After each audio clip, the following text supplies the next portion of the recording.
Right then, so welcome to another video. Today, I feel like this video is one that I've been waiting to make for about 10 years. And that's because today we are looking at the new War of the Roses book for Hail Caesar by Warlord Games.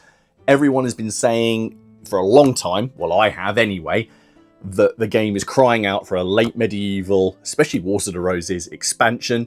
For first edition, we just had a few sort of amendments. In the second edition, there was a chapter in the rule book that sort of expanded it so you could play games set in the later medieval period. I made my own amendments, as many of you will know, and made them available, and they turned out to be quite popular because they got downloaded over 3,000 times. And here we are. They've now put it together. Here it is. Now, they have sent me this, Warlord Games, ahead of time so I can review it and let you guys know what I think, and you'll get a good idea from this on what you're going to get within. That being said, I am aware that when someone is passionate about a period and they get a source book on that it can end up being a bit just man reads book. It turns into a bit of a Jackanory. So I'm going to split this review into two parts. The first part of this review will be a general sort of overview of the period, an overview of the book and what you get inside. And that will be enough, I imagine, for most people to decide whether or not this is a book that they want to invest in or even a period that they want to start looking at. The second part of my review will be a more in-depth look at the rules, the scenarios, the history, and what that means when playing Hail Caesar, and what the consequences of some of the decisions that the author has taken may mean for your gaming. I haven't actually gone through it completely yet, so some of the opinions and things that you're going to hear in here will be the first time that I've said them. That being said, thank you to everybody who tagged me online. I had so many notifications when this was announced. I'm cautiously optimistic for this, as I would be with any sort of expansion dealing with my favourite period in history. Obviously, it's a period that I'm passionate about, so I completely understand that not everybody may be viewing this in the same way as me. However, I hope that you enjoy the video. One thing we've got to remember when reviewing these kind of books, and especially when it's about a period that we enjoy, is that it's still got to be a functional game, and I will try and bear that in mind as I do the review. So without further ado, let's get on with it. This is Hail Caesar: The Wars of the Roses. Okay, so here we are. As you can see, it is a full colour rulebook. It's quite hefty, weighing in at 144 pages. So it is at the larger end of the expansions for the Hail Caesar Black Powder family of games, which automatically I like. You've got this nice piece of full colour artwork on the front, which is a Peter Dennis piece, which is the same one that is on the front of the Footnights box for Perry Miniatures. And you will see throughout this book that there's some gorgeous photos in here, and it's predominantly Perry Miniatures. In fact, I think it might be Perry Miniatures in its entirety, and that is because, of course, they produce a huge range of War of the Roses miniatures, or late 15th century. So that's the first thing to say, which is Warlord Games. I think there's a couple of models that they produce or are going to produce that will accompany this. However, the majority of your models are going to come from other manufacturers. So let's get stuck into it. The book, you've got a complete contents as you would expect, and a decent foreword by Rob Grayston, basically setting out what he wanted to achieve with this expansion. Now, this is a particularly difficult period, I think, to write war games rules for, because warfare was changing in this period. You had gunpowder was becoming more prevalent. You were having that shift towards a sort of more Renaissance style of fighting, away from sort of the feudal fighting that you'd had before. And of course, in England, as this is essentially a series of disjointed battles and civil wars and feuds and sieges, predominantly it was fought on foot. So that's all set out here. A decent glossary of terms, and without going too much into it because we'll go down a rabbit hole, there is a really decent reference section here talking about the background to the conflict, basically the issues with Henry VI, all of the sort of political factionalism that was going on between the Yorks and the Lancasters, but also other parties as well. There's a decent section on soldiers and their kit and the different types of infantry and cavalry that are involved. And it, again, a bit like in the Once and Future King supplement, it gives you a really good primer for the period. Now, I haven't been through this in detail yet, so I can't tell you if every single piece of information in here is correct, but I would imagine that it is. It's not hard to get this information and have, you know, and find it out. There's a lot of books out there, and I'm already now going to skip to the back because we'll come on to these bits later. There is a decent bibliography in here, which is something that I always enjoy seeing, especially in expansions, so you can see where they're getting their information from. Now, something which I feel people are going to be very grateful for is that there is a section on colours and livery.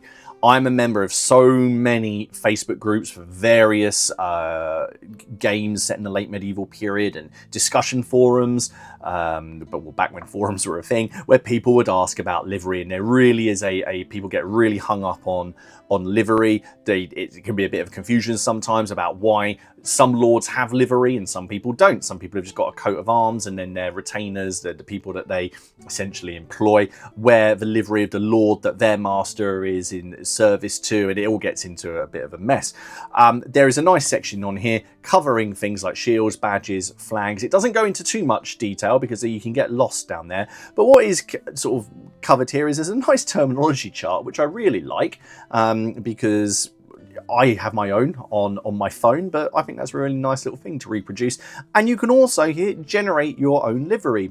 So very much you'll see that there's some slight RPG style elements to this expansion that I really like. And it starts here. You can even generate your own livery. So you could roll a D12 here, or it's 2D6 in this case. In fact, let's have a go. Okay, so last year's CrackCon dice. So let's have a look. We are going to be 7 Argent, and so white and green. White and green, and then down here we can have a badge, white and green, with a dog. So you could create your own lord if you wanted to. Anyway, I'm not going to get too hung up on all of this. As you can see, it's well set out here with information. Next thing we come on to is a decent set of commanders. Now, in a lot of the expansions for things like Black Powder and the ECW expansion and the Caesar expansion, you have the small box and it simply says Caesar or Longinus or Cromwell, and it just gives a couple of rules for them. This is a whole chapter because so much of the War of the Roses is encapsulated in the personalities of, quite frankly, the lunatics that were taking part in it. So you've got everyone in here from Richard Plantagenet to Humphrey Stafford, William Herbert, John de Vere. They've put the rose next to them just to show the sort of, you know, people that they were typically affiliated with. However, obviously some of these guys would chop and change sides as well. So I haven't counted them up, but there is a decent section here on this that runs for nearly 20 pages. Next up, there are special rules. Now, this is the part of the book where I'm going to not go through every single one of these. I'll do that in the next section. But the author has gone to a lot of trouble here to try and put in special rules that will really give a feel of the Wars of the Roses and that period. And there's some things in here that quite drastically change the game, in my opinion, anyway. You have things such as the Arrow Storm, where all of your units of archers and your bill and bow, they're actually going to receive ammunition, and they only get 3 of these tokens. And then once they're gone, they're gone. They can support at short range, but that's it, you know, so basically 3 loads of shooting a game. You could really easily drop in some rules where there's ammunition wagons, or, you know, you've got people bringing up arrows. That would be a really cool thing to do. Maybe someone has got less ammunition at the start of the battle. So I like that. I think that's a good addition.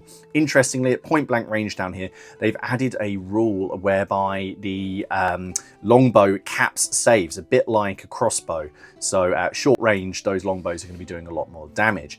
There's rules in here for dismissing the horses of commanders, so they join units, they up the morale of the unit they are with. There's obviously rules for treachery, which I'm not going to go into, but yes, it is possible for an entire division to suddenly just well, not suddenly, it's sort of, there's a bit of planning involved, but to basically turn around and attack the army that it came with, which I like. I understand that some people might not because they like that bit of certainty, but there is a little bit of a random element. But like with all games, if there's little things in here that you don't like if you don't like that ammunition rule, just don't play with it, don't use it. Rules for escaping and feuding. Feuding, we know, is a big part of the Wars of the Roses, and it seems to be a main thing that people enjoy about the period. In the Commanders section, it will tell you if someone is having a feud. So Jasper Tudor down here, he did have a feud with the Herberts. So if they come across some Herberts on the battlefield, there's some rules for dealing with them. Interesting as well in here, there is rules for joint command, actually having two commanders in a division, which is something that did happen in the Wars of the Roses. You would have these joint commands. So, for example, at Tewkesbury, where you had a young Prince Edward, Henry's son, and he had Wenlock with him, and Wenlock was technically in command of his division, but I guess the Prince was sort of a bit more of a figurehead. There are rules for covering that. Won't go into them, but, you know, he's got you covered. Mercenaries and field fortifications. This one up here is a little bit more interesting. It's called To Horse, and essentially if you break a division and that division starts to flee, there are rules in here for a division to mount up and pursue. Now I think this is the author's view on, say, how something happened at Barnet, where Oxford gave pursuit allegedly to Hastings, and they got all the way to Barnet. And how did these soldiers go a couple of miles and come back to the battlefield? Well, there would have been light horse that would have been sort of, you know, hanging around at the back of the battlefield, prickers and scurriers. These rules here, essentially your division mounts up and chases them. Interesting. I don't know how used it is going to be because I would rather my troops kind of swung around into the flank of the other people, but it's there, and it is interesting. Rules are provided for your if you take a generic commander and you haven't, you know, you're not using one of those named personalities from the Wars of the Roses. There are rules here for generating their leadership, giving them a virtue and giving them some kind of horrific foible. So, for example, they could be unpopular, so they blunder more easily. We get onto the big thing, which is the army list for the period, and this has been completely redone from the army list that is in the Hail Caesar version 2 book. You have your army composition up here. Points values are provided for those people who want to use them. Now, interestingly, household bill and longbows are still classed as heavy infantry. I've always classed them as medium infantry because I preferred the heavy infantry to be consigned for the men-at-arms. But as you will see, men-at-arms do not exist now as a separate unit. They're essentially an upgrade for these units. So as you can see here, household of bill and longbows has a clash of 7, a sustained of 7, a short range of 3, and a long range of 6, which in this game is immense. That's 6 shots. So even though you're only getting 3 shots a game, or 3 volleys a game, you're still rolling as many dice as you would over a 6-turn game, if that makes sense. In here, there's options to drop them to small units, to make them part of the Calais garrison, so you can make them tough fighters or you can make them drilled. And also, you can see here, upgrade to include men-at-arms, which means they are steady and stubborn. So essentially, giving them men-at-arms allows them a couple more abilities.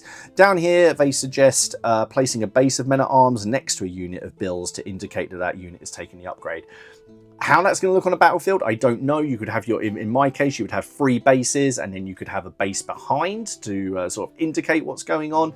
I don't know. I personally will probably put a whole line of bases behind them because I don't know how much I want just one base sort of wandering, or sort of just looking like it's tagged on. But we shall see. We shall see how it looks. I do realise that some people may not enjoy that. I feel like that might be something that people just either do or just do away with because they like having just a unit of heavily armoured guys.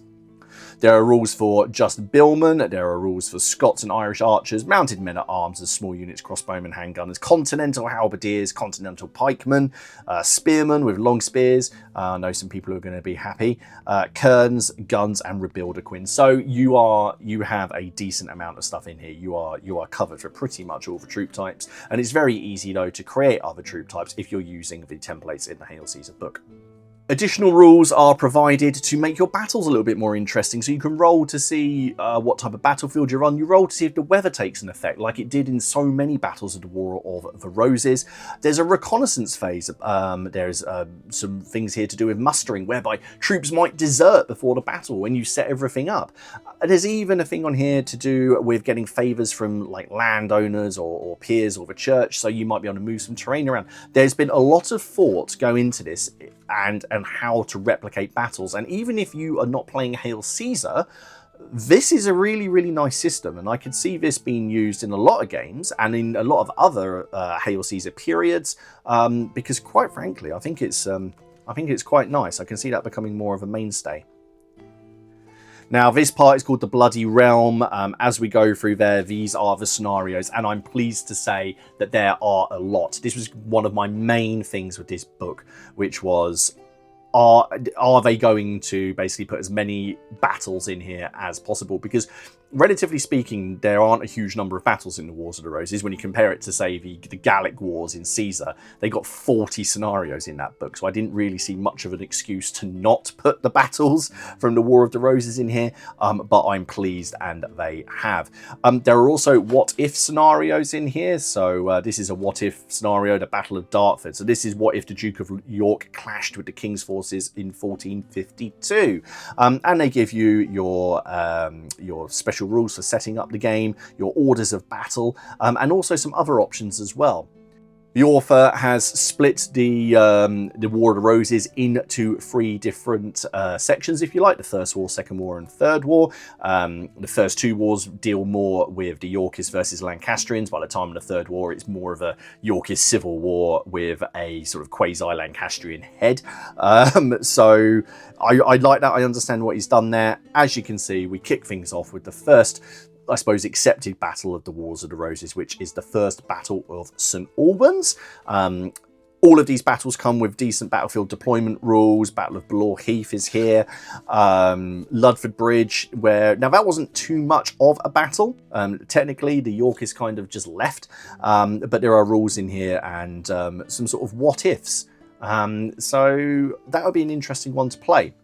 The Battle of Newnham Bridge is one that I was actually quite excited to see included, because this takes place in near Calais in 1460, and it's a Yorkist versus a Lancastrian. So this is one that I would definitely like to give a go. Battle of Northampton is always a favourite. I'm not going to go through every single one of these, but basically, as you can see, they have covered a lot. The one that I do want to talk about is obviously Towton. What they have done with the Battle of Towton is they haven't done separate scenarios for Ferrybridge or Dinsingdale. Those essentially are events that have happened, and you can roll, and they will have had an effect on what happens in the big battle here. So I'm not going to go through every single one of these. Look, they're all in here, and from what I can see, they are sort of generally following the latest sort of research and opinions on the battles, because some things have changed, like battlefields have changed, but this all has to be done in the scope of a war game. Finally, we finish with the Battle of Bosworth, and you have this really nice sort of section sort of dealing with that. Of course, a lot of people like to play this one because it involves Richard. And then we get into other battles of the period as well. At the back here, something which is going to excite a lot of people. I can't find it now. There is a campaign. Now, I didn't know we were getting this, and I don't know how many people did until the, well, I probably didn't read it properly when they did the announcement. Maybe it was on there. There is a campaign in here, and you can decide sort of where to hold that. It's a nodal campaign, which I'm a big fan of. There's rules in here for swift marching, mustering. There's siege assaults in here, and there's titles and offices to dish out. And then at the back, they provide you with the maps to use. They also provide you with tokens and some handy cards if you were going to be using the weather effects. There we go. So that was my look through the Wars of the Roses for Hail Caesar. Believe it or not, that was my less detailed look at things. But what do I think overall? Well, I think, to be honest, that the author has done a really good job, from what I can see, without having played a game with these rules, of balancing the need for historical accuracy against the need to actually have a playable game. There are a couple of things in here which I'm a little unsure of how they're going to work in game, having played a lot of Hail Caesar, but we will see how those work. I'm definitely up for giving it a go. I think that essentially you could say mission accomplished. This is a good source book, and I would say this is well worth the money as well. There are links down below to purchase this if you want, and of course if you've pre-ordered it, I imagine it'll be landing with you very soon. So what I'm going to do now is we're going to have a look at a couple of things in more detail, including some of the unit profiles, but more importantly those special rules that really sort of try to give this the flavour of the Wars of the Roses. Okay, so as I said in the previous section, there is quite a chunky chapter in here on commanders. Now, those of you who have been following the channel and have followed our Wars of the Roses campaign and the various battles that we've done on the channel know that I have liked to give sort of special rules to the generals beyond just saying, you know, their leadership 8 and +2. And there's very similar in here. What I really like about this chapter is that there is actually a decent biography of each of these commanders, these personalities as well, which I think is slightly missing from some other supplements. And that's part of the interest of the Wars of the Roses for me, is all of these larger than life characters. So if we take Richard Plantagenet here, again, this is completely, you know, unneeded, but they give all of his titles, his offices, his alignment, where he's based, where he's getting his retainers from. So you could use that information when you're playing campaigns or when you're coming up with scenarios, and also, importantly, what battles that he was present in. As you can see, you then get a biography, and then you have your fighting qualities up here. So, Richard Plantagenet, leadership rating of 9, a fighting value of 3, and he costs you 50 points. Special rules, veteran leader. Basically, if he fails an order test for a unit, that unit may still make a free move unless he rolled a blunder, in which case that takes precedence. A failed order test still means the commander can issue no further orders that turn. So there's all these little rules that sort of play on the things that happened historically to add more flavour. Richard Neville, this is the Kingmaker's father. He's an 8-2 and costs 30 points, and his basic thing is that he's got a feud with the Percys. That's based on the Percy-Neville feud, which you can read about. It's essentially the medieval version of Hatfield and McCoy. My favourite man over here, Richard Neville, the Kingmaker, a nice, decent, full page for him, with a leadership of 8, fighting value of 2. He's got a couple of rules. Basically, he's reassuring. So if he joins a unit, he makes them steady. And also, though, with his dissembler rule, if you're using those treachery rules that we talked about previously, he gains a +1 to hit rolls for his side. So you're able to sort of influence the outcome a little bit more. I'm not going to go through every single one, but I'll say who we've got, but I won't necessarily go through all of their rules. But you have Humphrey Stafford. He was a Duke of Buckingham. You also have William Neville, so Uncle William, that's Lord Falkenberg, the old soldier credited with, you know, quite a lot of influence, we say, over Warwick. It's just quite telling that all of the battles where Falkenberg was present with Warwick won. Just something to sort of take note of. That's kind of shown here with his special rules, which is a Knight of Great Reverence. So any unit he joins gains a Brave and Drilled special rule. So you can see that by giving them these sort of abilities to sort of buff your units, you're going to be wanting to keep these guys in your units, but then that's going to make them vulnerable to basically keep falling casualty.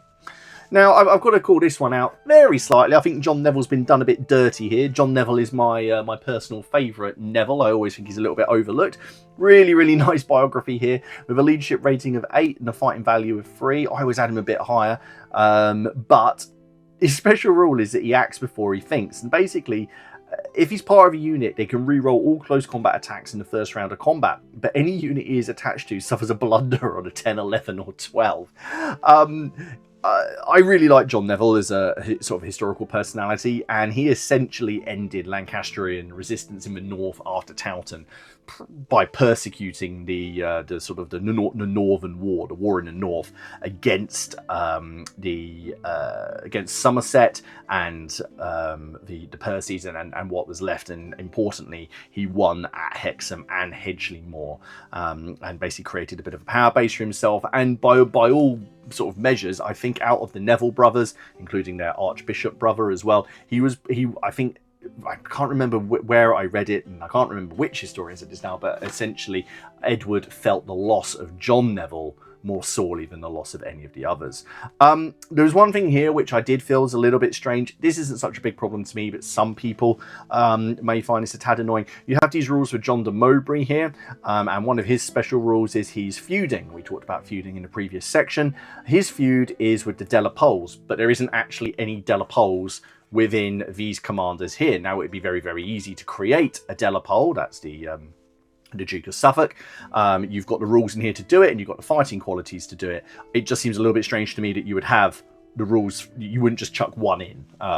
It's an easy fix, because you can just roll up a quick commander for him, or just pick a couple of things. You have John de Mowbray, you have John Howard, and William Herbert. William Herbert, who was present and then not so present immediately after the Battle of Edgecote.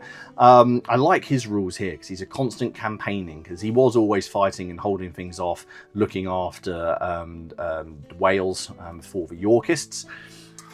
Henry Beaufort. Now, I think actually, is he the only Beaufort that's in here? Because there were 3 Beauforts over, well, I say there were a lot of Beauforts, but there were 3 Dukes of Somerset over the period that we really look at the Wars of Roses, all of whom in various ways lost their heads.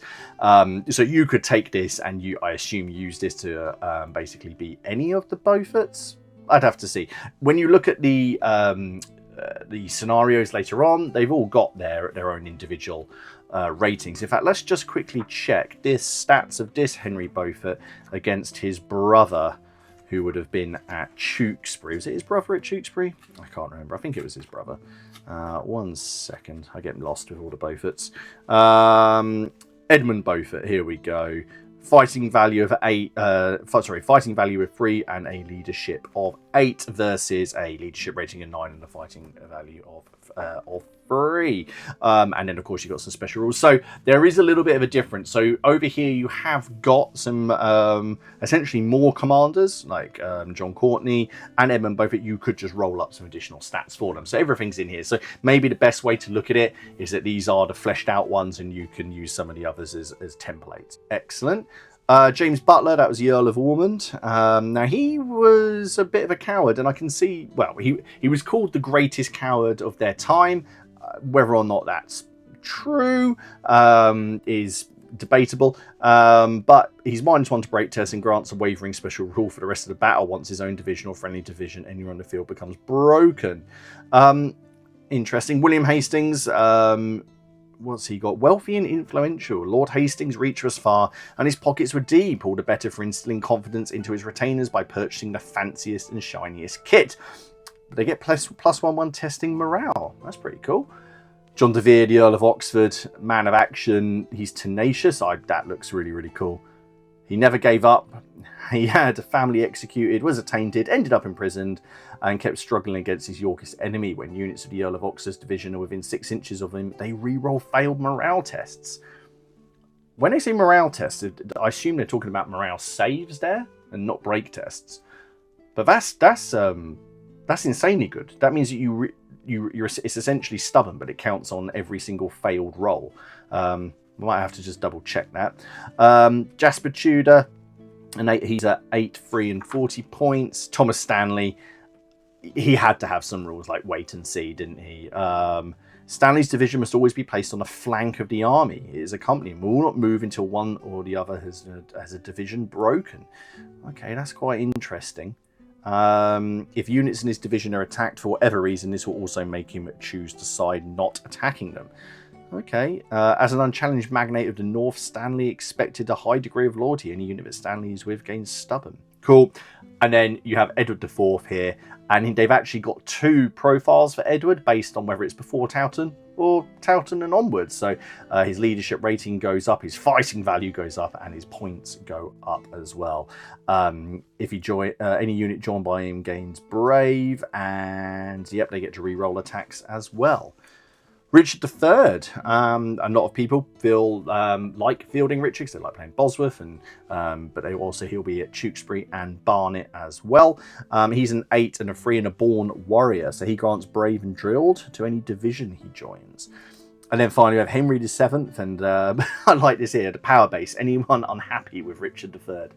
That's excellent. He's a thinker, not a fighter. He was not a great warrior or experienced general, and he knew this. Hence, he surrounded himself with as many competent soldiers as he could find. When making order tests, Henry may use the leadership rating of any other friendly commander within 12 inches. So you're going to be keeping his uncle Jasper or the Earl of Oxford nearby. So I think that they've fleshed these out really well. To be honest, I think they've got all of the, should we say, the usual suspects covered, and some that I really probably wouldn't expect them to cover. And even though that they sort of, you know, as I said, they've pointed out a couple of people who may have expected to be in here, considering they're referred to, it's going to be quite easy to build up stats for them. Let's have a quick look at the special rules for the period. We already talked about the Arrow Storm. Here, there's a rule for the Pawn of Fate. So as if you're using hostages in the game. In this case, I think the general idea is using Henry VI as almost a bag to be moved around the battlefield. Essentially, he's represented by a single base miniature, and once he's placed at the start of the game, he's not moved again unless he's contacted by a commander or a unit, in which case he moves with that commander. If he is part of a unit that suffers losses from hand-to-hand or shooting, he's subject to the same rules for injury as a normal commander. If the unit is shattered or broken, then he stays where he is. So essentially, you could use it for any hostage, but the idea with Henry that he's been moved around the battlefield and captured, maybe he's going to grant you some extra points. We've already talked about the Arrow Storm and the point-blank range. To dismiss the horses, essentially nobles sometimes dismount to fight with their troops and then their horses to the rear. Any infantry unit is joined by a commander must take a break test from hand-to-hand combat and add 1 to the result due to the dismissal of the horses. This is in addition to the normal commander's rule. However, if the unit is broken or shattered, roll a d6 for the commander and refer to this table to see what happens. Roll of 1 they're slain, 2 to 4 they're captured, 5 to 6 they're unharmed. And then if they're captured, they could escape, or there's some other bits and bobs that can happen to them as well. And you can see that over here. I really like this. The feuding, I think, is really, really cool. If your commander is killed in a battle or executed in a campaign, generate a new commander and roll on the Your Father Slew Mine table. So if that happens and you're playing a campaign with your own made-up commander, you could roll a 6, make them pay. So overcome by the death of the new overcome by the death, the new commander swears bloody vengeance against the bloodthirsty special rule. The feud result above is also applied. There's a lot of flavour in there, and I can see that a campaign using these rules, it looks like it's going to be a lot of fun. Now, the rules for joint command I briefly mentioned previously. So essentially, you can have 2 commanders in one division. You have to select one of those commanders to be in charge, and the other commander takes no part. He moves around next to the main commander. He doesn't add his bonuses or anything like that. But if your commander is killed, what would normally happen in Hail Caesar is you replace them with another commander who has no special rules and is 1 leadership rating lower than the commander that you had and has sort of a standard fighting quality. In this situation, the joint commander takes over as well. So that's pretty interesting. What you could have is also they could be feuding, so you could have these 2 commanders that don't get on that well. This is stuff that we know happened. There's instances where people on the same side argue. Just look at the Battle of Edgecote, where you had Herbert, William Herbert was arguing with Thomas Courtenay, and apparently the Earl of Devon, Courtenay, left and took the archers with him, which is ultimately how Herbert came unstuck. I quite like that. Now, the roving generals rule is, during the Wars of the Roses, generals had a tendency to stick with their commands and not rove the battlefield. Because of this, generals do not act in quite the same way. In generals rules, the general's rules stay the same, but in addition to this, his class has been in a commander for a specific division. This replicates the difficulty of commander control in later medieval battles. You could try to order some units on the flank, but those men at arms right in front of you probably need some attention. So essentially, you've got to keep him dedicated. I have mentioned the to horse rule already. This is the one that I'm probably the most curious about how it's going to work in a game, something mounting up a whole division, plus also having the models to do that. I'm not too sure. I'll give it a go. and we'll just see how it plays. But I can see, knowing players, and I played with a lot of people who use Hail Caesar for the Wars of the Roses. I think that might be the one that maybe people are going to be a little bit more unsure on. But why not give it a go? Artillery, it can blow up. Fantastic. That's something that we added in as well for our games because, hey, come on, it's great fun. But importantly, leave the guns. If an enemy unit approaches within 12 inches of an artillery unit or within 6 inches, the gun is abandoned and removed from play. Great stuff. Good. It makes sense. Kaboom, the gun explodes, sending bits of cooked crew and shrapnel over anyone unlucky enough to nearby. Any units within 6 inches must make a morale save or take 1 casualty. If any commanders are attached to that unit, dice for them as you would. That's quite nice because that's replicated. Well, I say nice, but it's replicating what happened to James II at the Siege of Roxburgh when he was looking at one of his bombards and it went bang, and unfortunately so did he. The commander's traits have already gone through.